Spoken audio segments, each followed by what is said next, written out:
সুপ্রিয় শিক্ষার্থী বন্ধুরা, আসসালামু আলাইকুম। প্রথমেই এমএস শামীম চ্যানেলের পক্ষ থেকে সবাইকে স্বাগত। আজ পঞ্চম শ্রেণীর 2026 সালের গণিত বইয়ের 104 পৃষ্ঠার সমাধান দেওয়া হলো।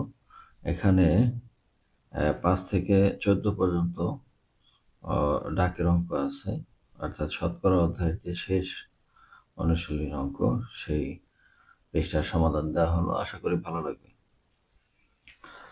তো প্রথমেই 5 নম্বর অঙ্ক। এখানে বলা আছে, মনবী চাকমা বাগান থেকে 10 ডজন কলা সহ একটি কলার কাঁদি পারল। যেগুলোকে কাঁদি বলা হয়, এরকম একটা কাঁদি পারলো এবং এর মধ্যে কলা ছিল হচ্ছে 10 ডজন। পেরে দেখলো কাঁদিতে 25% কলা পচা বা নষ্ট। ওই যে কালো কালো যে কলাগুলো আছে এগুলো নষ্ট হয়ে গেছে। তো বলছে যে 25% নষ্ট হয়েছে। তাহলে ভালো কলার সংখ্যা কত? তাহলে ভালো কলার সংখ্যা বের করতে হবে। 25% নষ্ট হয়েছে কয় ডজন থেকে? 10 ডজন। এখন 10 ডজনে কয়টা কলা, এটা বের করতে হবে। তা আমরা জানি 1 ডজন সমান সমান 12টি। তাহলে 10 ডজন সমান কতটি কলা বের করে সেখান থেকে 25% নষ্ট হয়েছে, নষ্টগুলো বাদ দিলে ভালো কলার সংখ্যা বেড়ে যায়। তো এখন আমরা যে সমাধানটা করব, সেখানে এই অঙ্কটা এখানে লেখা আছে। তো আমি সমাধানটা নিচে করছি। 1 ডজন সমান 1 ডজন সমান হচ্ছে 12টি। এখন এখানে আছে 10 ডজন, তাহলে সুতরাং 10 ডজন সমান 12 গুণ 10, এতটি সমান হচ্ছে কত? 120টি কলা। টোটাল কলা হচ্ছে 120টি, এর 25%, অর্থাৎ কলা, নষ্ট কলার পরিমাণ। এখন হচ্ছে নষ্ট কলার পরিমাণ, নষ্ট কলার পরিমাণ কত? 125, মানে 120-এর, 100 টোটাল কলা ছিল 120টা, 120-এর 25%। 25% যদি বের করি, 120 এর 25/100। তো এখানে এই 25 দিয়ে 100 রে কাটলে 4 বার, আর 4 দিয়ে এটা কাটলে 3 4 12, 30, অর্থাৎ 30টি কলা নষ্ট হয়েছে। নষ্ট হয়েছে কয়টা? 30টি। 30টি কলা কি হয়েছে? নষ্ট হয়েছে। এখন ভালো কলার সংখ্যা, প্রশ্ন বলছে যে ভালো কলার সংখ্যা কত? সুতরাং ভালো কলার সংখ্যা, ভালো কলার সংখ্যা, এখানে আমাদের টোটাল কলা ছিল 120টি, তাহলে নষ্ট হয়ে গেছে 30টি, তাহলে 120 বিয়োগ হচ্ছে 30, এতটি সমান কয়টা হলো? 120 থেকে 30 গেলে 90টি, অর্থাৎ 90টি কলা ভালো ছিল। এরপর 6 নম্বর অঙ্কটা আছে, বার্ষিক 13% মুনাফায় কোনো ব্যাংক থেকে কিছু টাকা ঋণ নিয়ে 1 বছর পর 8,840 টাকা মুনাফা দেওয়া হলো। আসল কত ছিল? তো আসল যে টাকাটা, ওইটা বের করতে বলছে। বার্ষিক মুনাফার হার ছিল 13%, আর মুনাফা দিছে হলো 8,840 টাকা। তো এই অঙ্কটা করতে আমরা জানি, আমরা একটা সূত্র জানি, সূত্র সাহায্যে করতে পারি, আর আবার সূত্র ছাড়া আমরা এই ঐকিক নিয়মও অঙ্কটা করতে পারি। তো আমরা জানি, সূত্রের সাহায্যে আমি করে দেখাচ্ছি, যে আমরা জানি সূত্রটা হচ্ছে মুনাফা সমান আসল ইন্টু মুনাফার হার ইন্টু সময়। এটা হলো আমাদের মূল সূত্র। আমাদের অঙ্কের ভিতরে বের করতে বলছে আসল, আসলটা এই পাশে রাখতে হবে। সুতরাং আসল যদি এই পাশে নিয়ে আসে, তাহলে এই দুইটা নিচে যাবে, তাহলে মুনাফার হার ইন্টু সময় আর উপরে যাবে হচ্ছে মুনাফা। এইটা এখন এখানে আমরা ওই মানগুলো যদি বসাই তাহলে মুনাফা ছিল হচ্ছে 8,840 টাকা, আর মুনাফা হার ছিল 13%, 13%, আর সময় ছিল 1 বছর। 1 বছরে কত টাকা, এত টাকা মুনাফা সে দেয়। তাহলে এখানে পার্সেন্ট মানে নিচে 100, 8 8 গুণ 4 40 গুণ হচ্ছে 100, এই 13%-এর যে নিচে 100, ওই 100 উপরে যাবে, আর নিচে হলো 13 গুণ 1। এখন 13 দ্বারা যদি আমরা এই 8,840-কে ভাগ দিই তাহলে হয় 680, আর পরে এই দুইটা শূন্য যাবে এখানে, তাহলে উত্তরটা হবে 680 আর দুইটা শূন্য, এত টাকা, 68,000 টাকা। সুতরাং আসল 68,000 টাকা। এবার 7 নম্বরে ব্যাংক থেকে আসলের উপর 12.5% মুনাফায় 3 বছরের জন্য 50,000 টাকা ঋণ নেওয়া হলো। 3 বছর পর মোট কত টাকা পরিশোধ করতে হবে? অর্থাৎ এখান থেকে মুনাফা বের করতে হবে, মুনাফা বের করে আসল টাকার সাথে সেটা যোগ করতে হবে, এবং যোগ করলে আমাদের মোট কত টাকা পরিশোধ করতে হবে তা বের হয়ে যাবে। কারণ ব্যাংক থেকে আসলের উপর কত পার্সেন্ট, 12.5% মুনাফা নেয়, তাহলে 50,000 টাকায় 12.5% মানে 1 বছরের একটা মুনাফা, এই 50,000 টাকা। তাহলে এখানে সময় চাইছে 3 বছরের। তাহলে আমাদের এর আগের অঙ্কটা যে সূত্র ফেলছি সেই সূত্রটা ফেলে মুনাফা বের করতে হবে। তাহলে আমরা জানি মুনাফা সমান আসল ইন্টু মুনাফার হার ইন্টু সময়, এটা হলো মোট সূত্র।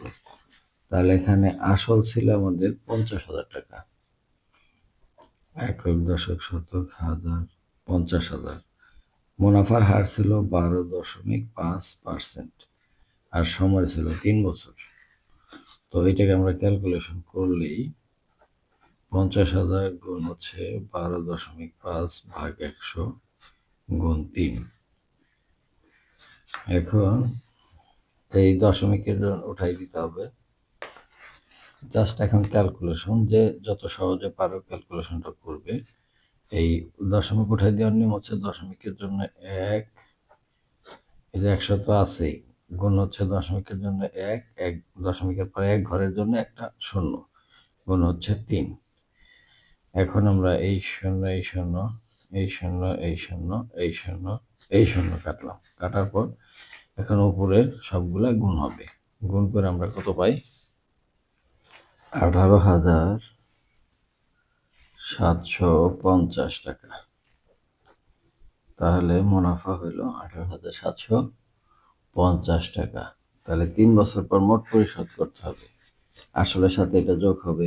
সুতরাং 3 বছর পর মোট পরিশোধ করতে হবে 50,000 টাকা, তো আসলে আছেই, তার সাথে 18,750 টাকা যোগ। তাহলে টোটাল কত টাকা হয়? টোটাল হয় 68,750 টাকা। এই ছিল 7 নম্বর। এবার 8 নম্বর, একটি দোকানে 3,200 টাকার পণ্য 20% কমে বিক্রয় করা হলো, পণ্যটির বিক্রয় মূল্য কত? তা এটা আমরা ঐকিক নিয়ম করলে সহজেই করতে পারবো, ঐকিক নিয়ম ছাড়াও করা যায়, করতে পারি। তো অঙ্কটা এরকম যে 20% কমে ক্রয় মূল্য 100 টাকা হলে বিক্রয় মূল্য সমান, যেহেতু কমে গেছে তাহলে 100 বিয়োগ 20 এত টাকা বা 80 টাকা।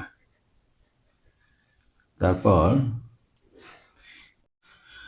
তাহলে ক্রয় মূল্য 100 টাকা হলে বিক্রয়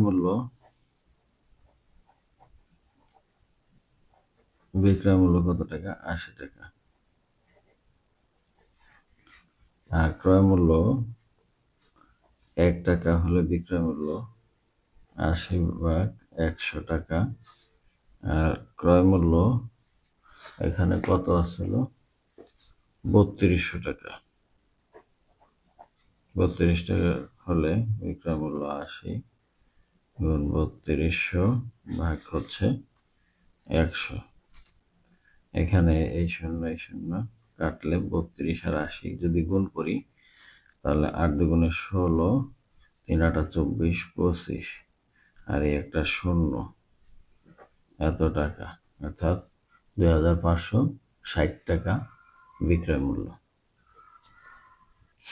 এবার 9 নম্বর অঙ্ক আছে, একজন বিক্রেতা কৃষকের কাছ থেকে সবজি কিনে 40% লাভে 6300 টাকা বিক্রয় করলেন। তাহলে সবজির ক্রয় মূল্য কত ছিল? আগেরটা ছিল কমে আর এটা ছিল লাভে। লাভ হলে কি করতে হবে? যোগ করতে হবে। তো আমরা অঙ্কটা এভাবে করব।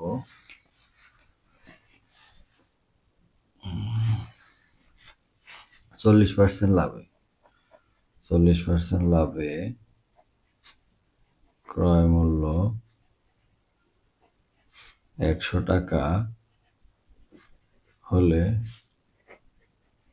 বিক্রয় মূল্য কত হবে? 100 যোগ 40 এত টাকা বা 140 টাকা। তো এখানে ক্রয় মূল্য চাইছে, আমাকে বলছে যে সবজির ক্রয় মূল্য কত। ক্রয় মূল্য যেটা চাইবে এটা ডাইন পাশে থাকবে। তাহলে এখানে বিক্রয় মূল্য 140 টাকা হলে ক্রয় মূল্য কত টাকা? এই যে 100 টাকা। তাহলে বিক্রয় মূল্য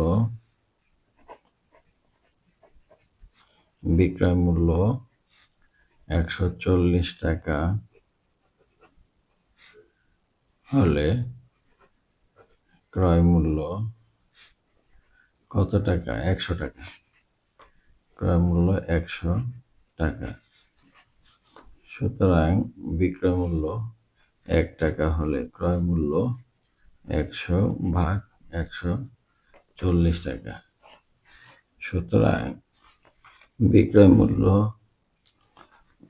মূল্য কত টাকা? 6300 টাকা।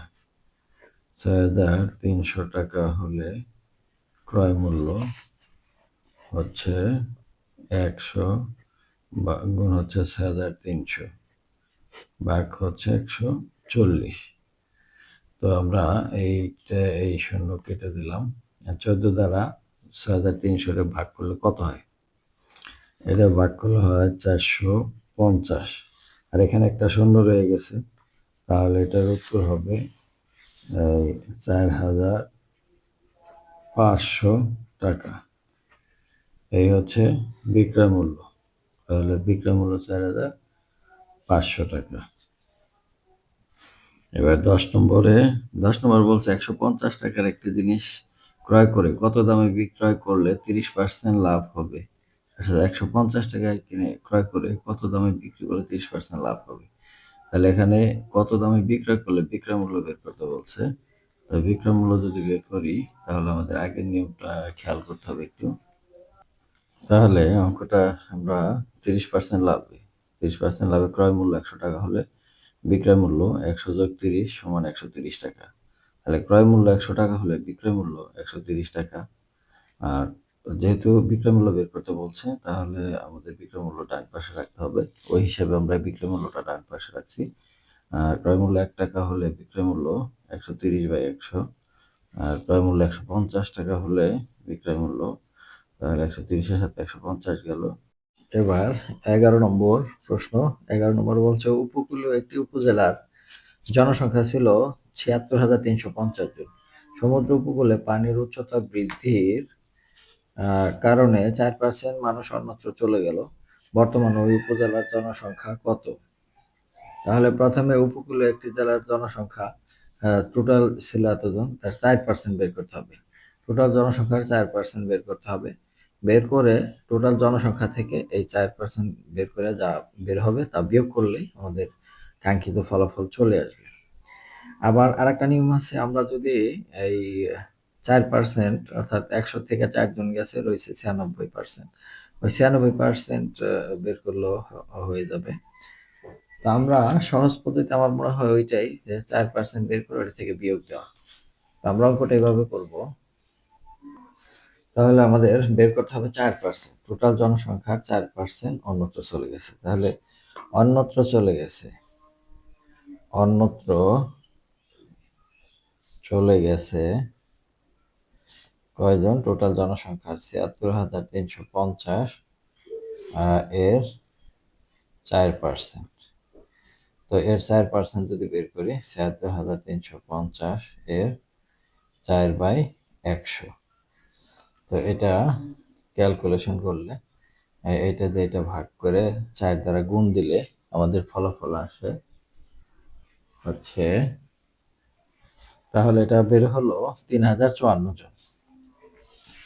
এখন অন্যত্র চলে গেছে এই জনসংখ্যা। এখন বলছে যে বর্তমানে ওই উপজেলার জনসংখ্যা কত? তাহলে আমাদের যে টোটাল জনসংখ্যা এই 76,350, এটা থেকে এটা বিয়োগ দিলে আমাদের কাঙ্ক্ষিত ফলাফল চলে আসবে।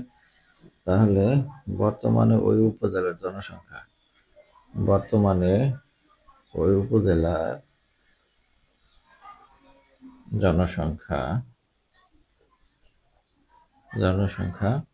সমান 76,350 বিয়োগ হচ্ছে 3054, এতজন। তাহলে আমাদের এটা বিয়োগ করলে হয় 73,296 জন। এই হচ্ছে উত্তর। এবার 12 নম্বর বলছে বার্ষিক 5% মুনাফায় 600 টাকা বিনিয়োগ করলে 5 বছরের মুনাফা সহ আসল কত হবে? তাহলে 100 টাকার 1 বছরের মুনাফা 5 টাকা, তাহলে 600 টাকা 5 বছরের মুনাফা বের করে তারপরে আসল টাকার সাথে যোগ দিলেই আমাদের ফলাফল চলে আসবে। তো আমাদের আগে বের করতে হবে 5 বছরে 600 টাকা মুনাফা 5% হারে। তাহলে সমাধানটা এরকম, 5 বছরে মুনাফা, 5 বছরে মুনাফা সমান আসল ইন্টু মুনাফার হার ইন্টু সময়। এটা হচ্ছে আমাদের সূত্র। আসল ছিল 600 টাকা, আর মুনাফার হার হচ্ছে 5%, আর সময় হচ্ছে 5 বছর। তাহলে 600 গুণ 5/100 গুণ হচ্ছে 5। এখন যদি কাটাকাটি করি এইটা, তাহলে 5 6 30, 5 30-এ 150 টাকা। এটা হচ্ছে 5 বছরের মুনাফা। তো প্রশ্নে বলছে যে 5 বছরে মুনাফা সহ আসল, তাহলে আসল ছিল আমাদের কত? 600 টাকা। এই 600 টাকা যোগ করতে হবে। তাহলে 5 বছর পর মুনাফা সহ আসল, তাহলে কত? 600 যোগ হচ্ছে 150, এত টাকা সমান সমান 150 টাকা। এই হচ্ছে উত্তর। এবার 13 নম্বর একটি জুতার দোকানে 26% ছাড়ে জুতা বিক্রির ঘোষণা দেওয়া হলো। মনোরঞ্জন একজন ব্যক্তি দুই জোড়া জুতা 2,590 এবং 3,108 টাকায় ক্রয় করলো। তাহলে প্রতি জোড়া জুতার প্রকৃত মূল্য কত? আর খ নম্বর বলছে জুতা ক্রয় বাবদ তার কত টাকা সাশ্রয় হলো ওই 26% ছাড়ে। তাহলে আমরা অঙ্কটা খাতায় করে দেখি। প্রথমে 26% ছাড়ে জুতার প্রকৃত মূল্য 100 টাকা হলে ক্রয় মূল্য কত? 100 বিয়োগ 26, এত টাকা সমান 74 টাকা। তাহলে অঙ্কটা এখন সাজাইতে হবে যে ক্রয় মূল্য 74 টাকা হলে প্রকৃত মূল্য 100 টাকা। আমাদের যেহেতু প্রকৃত মূল্য বের করতে হবে, ক্রয় মূল্য 74 টাকা হলে প্রকৃত মূল্য কত? 100 টাকা। এটা হচ্ছে অঙ্ক। সুতরাং ক্রয় মূল্য 1 টাকা হলে প্রকৃত মূল্য 100 ভাগ 74 টাকা। আর ক্রয় মূল্য আমরা কত দিয়ে কিনছিলাম?